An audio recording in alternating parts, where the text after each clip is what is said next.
crowd was big and there was glamour all around for the second day of the Winfield Golf Cup Carnival at Broadmeadow. Bookies reported strong betting all day, with the big money being saved for the main event, Race 5, the $100,000 Winfield Gold Cup. For the favourite, Indian Raj, the odds shortened to 9-2, taking the attraction away from late punters on course. They pick up John McDermott's call as they enter the straight. Then came back on the inside by Born to be Queen. Hussar's Command out wide was Calaboose. They've got 300 to go, and going to the lead now was Rising Fear. Cooper's Goal tackles it. Here's the favourite, Indian Raj.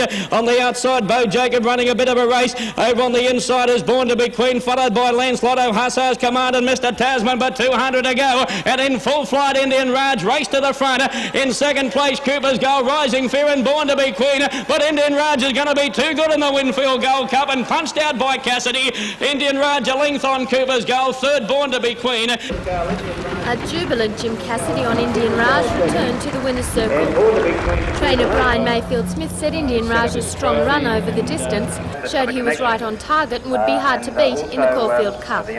Jim Cassidy, who was named this year's Premier Jockey, reported no anxious moments in the race. Yeah, things went nice during the running. There was pace on up front, and only being his first run this time over the 2300, we sort of wanted him to run back in the field and give him a good chance to run home, and it worked out lovely. Were there any anxious moments?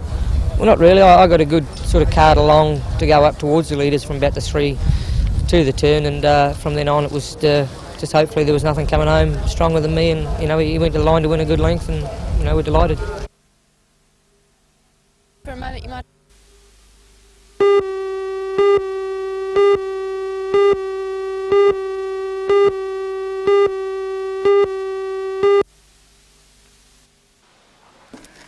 Three fire units rushed to 32 Thompson Street just before 2 o'clock this morning.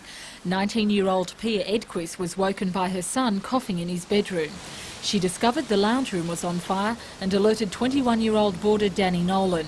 The man attempted to extinguish the flames with a garden hose, but after difficulties went to rescue the mother and her child. By this time the house was engulfed by flames. The mother had no choice but to run through the front section of the house, clutching her son. They were both taken to the Royal Newcastle Hospital and later released. All personal belongings and household contents were destroyed in the fire. The occupants are now staying with relatives.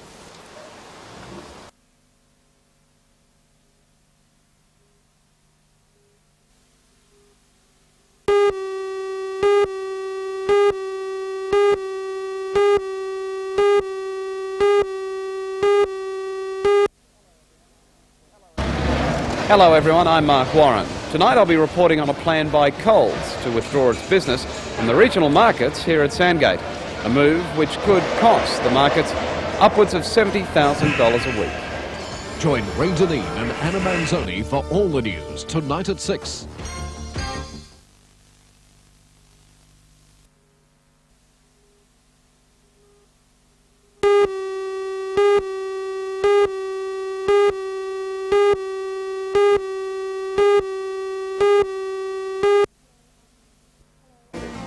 Hello, I'm Melinda Smith.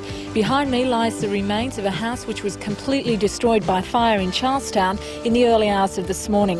3 occupants were asleep at the time. A mother and her 2-year-old son luckily escaped. Join Ray Dunny and Anna Manzoni for all the news tonight at 6.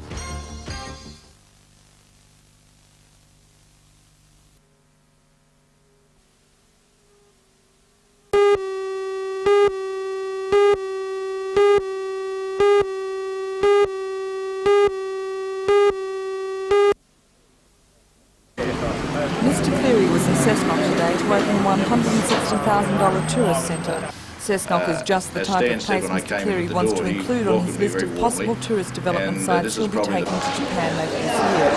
In 1985, 150,000 visitors came to the Cessnock area, spending $25 million. Mr Cleary says the Japanese know that this kind of potential is here, and all they need is a gentle push in the right direction. So what I'm virtually going to go up there is say, now here's some packages of land. This is what we feel could be built on this land. Tourism is booming in New South Wales. The Japanese people know that. They all want to come here. Are you interested in investing and developing a tourist destination? And hopefully if they are, in they'll come and develop. Mr Cleary says the same service is available to Australian investors, but they don't appear to have the same entrepreneurial nous or the hundreds of millions of dollars necessary for the scale of tourist development that the government wants to foster. Tourist officer at Cessnock, Philip Brown, applauds the move, but he says the type of projects for the vineyards area will have to be carefully monitored. One thing that is very important through the vineyard planning study that was administered last year, they found out that most people are coming up here because of the wineries and because of the rural charm, as I said.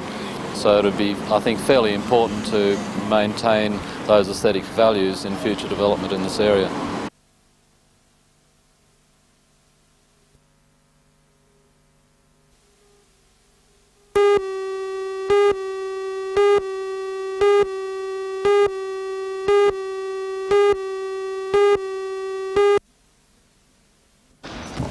Newcastle's 10-member squad is all fired up for next week's Nationals at the Perry Lake Stadium in Perth. Under the guiding hand of coach Ian Beale, the team has already shown their determination on the court since its formation only 6 months ago. Reaching the quarter-finals in the country championships, the semi-finals in the state titles and runners-up in the Invitation State League, the team is out to win the national title with the game plan that has already taken them this far. We've just got to go out there and we've got to try and consolidate, have a good, solid beginning to our game. And of course, defence is the big thing with basketball. If we can go out and put a good defensive effort on the court, we should be right. And who are the teams to watch out for over there? Well, the Victorian teams are always tough, and I guess they're the teams we've really got to worry about. There's a few other teams, but they're the guys. Confident that you'll come away with the national title? Well, you're always hoping to come away with the national title, but I just hope we do well over there.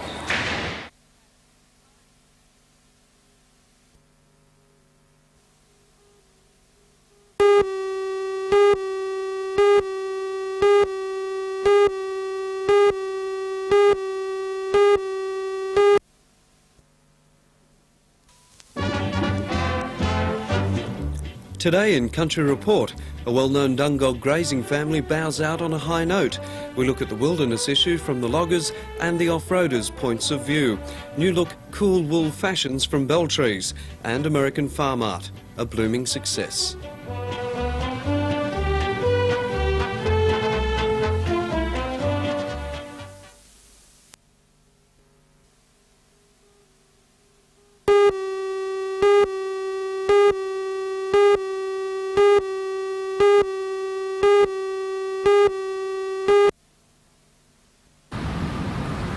While some anti-nuclear protesters contained their demonstrations to the breakwall at Nobbies and Leigh Wharf, others took to the water to try and get in the way of the nuclear-capable Spruance-class destroyer as it made its way through the channel. The warship tied up alongside Leigh Wharf under its own steam, after some waterfront unions withdrew their labour in protest over the anti-submarine destroyer's nuclear capabilities. And the long loud in Newcastle, no bombs! Take them home with you! There's signs all over Newcastle saying, welcome to Newcastle, nuclear-free zone. John McNaughton, abide by your pre-selection or pre-election speech saying that we would keep Newcastle nuclear-free. Are you concerned with the protests today? The citizens of Newcastle and New South Wales have the right to express their opinions on things just like we do in the United States. I only get concerned when it affects the safety of my ship and, for that matter, their safety. Is the Foster nuclear capable, and are there nuclear weapons on the Foster? As you know, the policy of the United States government is to neither confirm nor deny the presence of nuclear weapons. The Paul F. Foster will be in port until Monday morning and open for public inspection. The US 7th Fleet Band, Far East Edition, which is also on board, will also be taking part in the military tattoo tomorrow night at the ISC.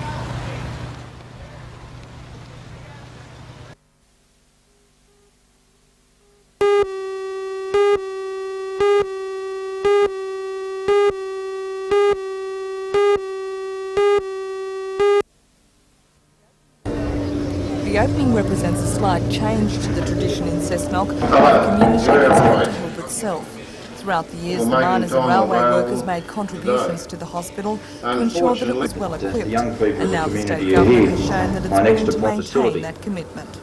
The money for the new accident and emergency trauma unit was made available by the New South Wales Government under a program called Making Health More Caring. The Making Health More Caring program is part of the New South Wales Government's commitment of $30 billion over the next 10 years to creating a better health and hospital system under the Health 2000 program.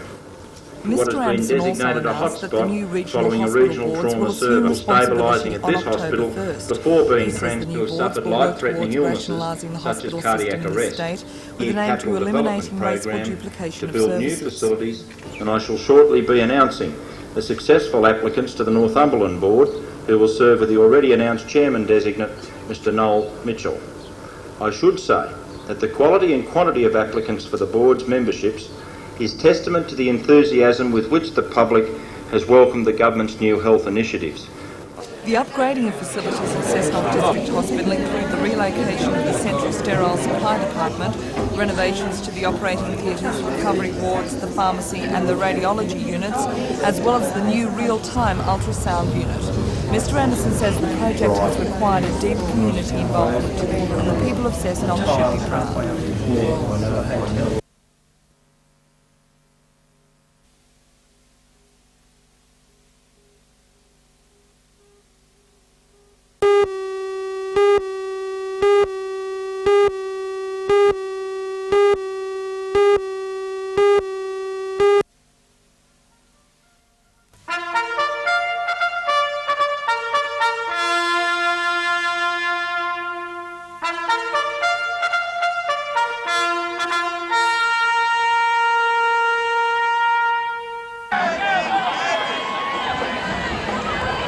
It was all systems go for the annual Dunny Derby at Mount Penang.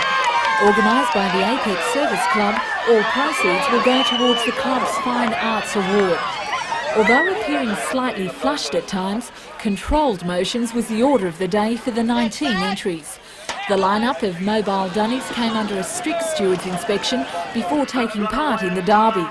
Each dunny came equipped with a toilet pan and seat, 3 sides, a roof and a team of 5 to make sure things were kept running smoothly.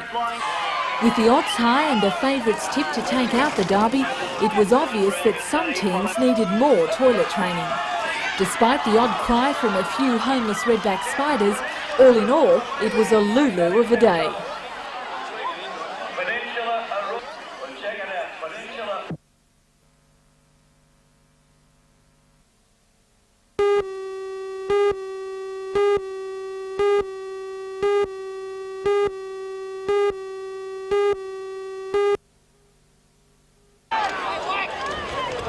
The match played at Macquarie Field, Spears Point, was very much a repeat of last year's grand final, except for the result. Withdrawal's End, the defending premiers, took on the Swans in a tough and tight encounter before a crowd of between 2,500 and 3,000 soccer fans. While there was plenty of exciting play, solid defence and missed opportunities were very much the story of the match, both sides coming dangerously close on numerous occasions to finding the back of the net. With no result at full time, extra time was played. When there was still no result, a penalty shootout was ordered, the Swans netting 4, Withdrawal's End 2, and in so doing, reversing the result of last year's grand final.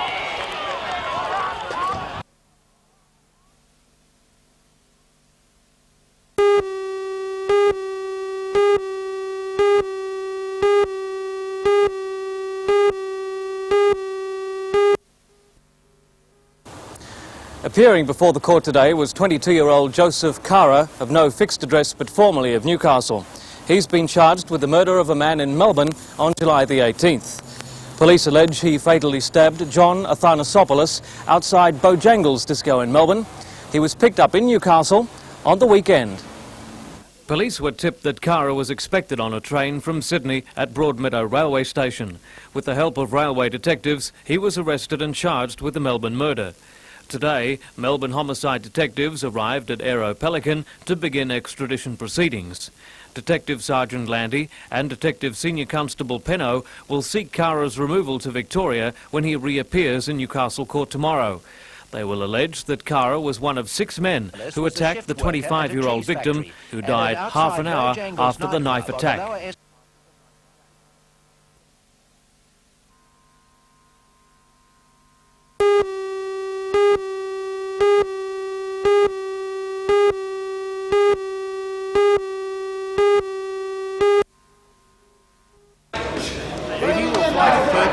tomorrow morning with trainer Wal Bentley to fight current junior lightweight national champion Tony Miller. Ian White, seen here defeating Roger Henry to retain his New South Wales championship crown, has a second-to-none chance of upsetting Miller's international plans and maybe getting into the big dollars on the overseas circuit himself. That's the way it goes. You can have your own Good. John, we know that this has been chosen as perhaps a selection of the Hunter Valley's benchmark and classic wines were unveiled today. It's all part of the latest tourism promotion to promote the Hunter's fine food and wine.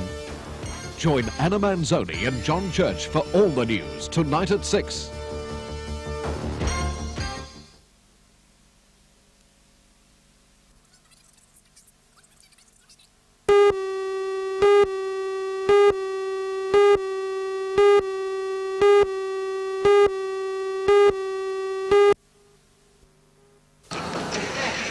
This year's state budget has secured the continuation of school capital works projects in the area. Among them are two new developments. Completion of the $1 million upgrade of Motorised High School is planned for 1988 by a further grant of $200,000 handed down through the Public Works Department. The other project is a conversion of Maitland Girls and Maitland Boys Highs into co-educational schools. By next year, $600,000 in state funding will result in two new high schools. Maitland Girls will become Maitland High School and the Boys High will be renamed Evatt High School. At Raymond Terrace, $3.6 million has been allocated for the new Irrawang High School. When completed, the $5.8 million project will provide permanent buildings. The Hamilton TAFE College received a further $161,000 for future work on the $11.8 million development in Paris Street. Meanwhile, $2.6 million is likely to speed up construction of the $4 million Newcastle Conservatorium concert hall. The complex will be built on the corner of Lehman and Auckland Streets next to the existing Conservatorium premises. The whole project will be on 3 levels and will provide practice rooms as well as studios. The new concert hall will seat 500 with room for 120 musicians on stage. The building will become a bicentennial landmark.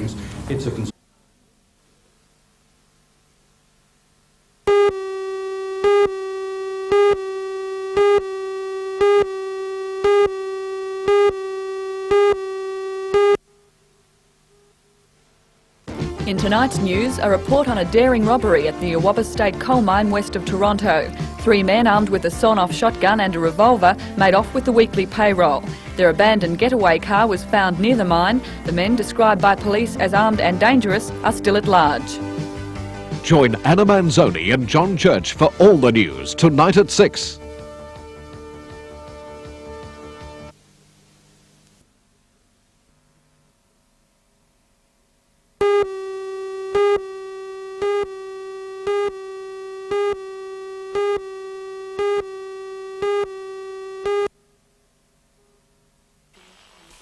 One of Flying Interior's latest jobs has become the restoration and interior design of the original station homesteads in the country. Yo says, though, that it soon became obvious that distances involved could not be travelled by road. It was then that she decided to charter the plane and transport her team and supplies by air.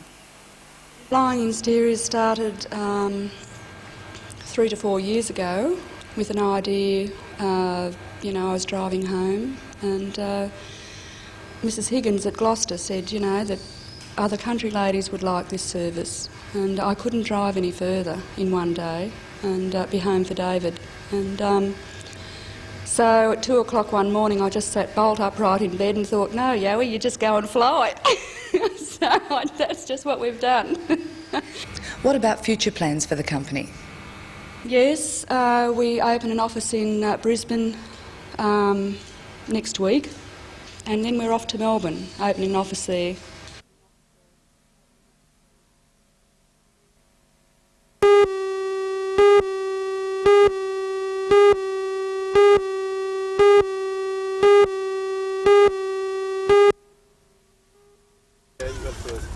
Dean Jeffries is well known within the peace movement for his high-flying stunts, and as final preparations were being made to his latest craft at Pelican this morning, expectations were high that he'd again be catapulting the movement's message into the public spotlight. He's best known for his arrest in Sydney last year after he'd menaced visiting American warships, dropping paint bombs from his hang glider. Dean was also heavily involved in Peter Garrett's bid to enter federal parliament, and at Roxby Downs he delivered the peace movement's message by decorating the nuclear facility with rose petals. He says his love of flying and his commitment to the peace movement makes life full and exciting.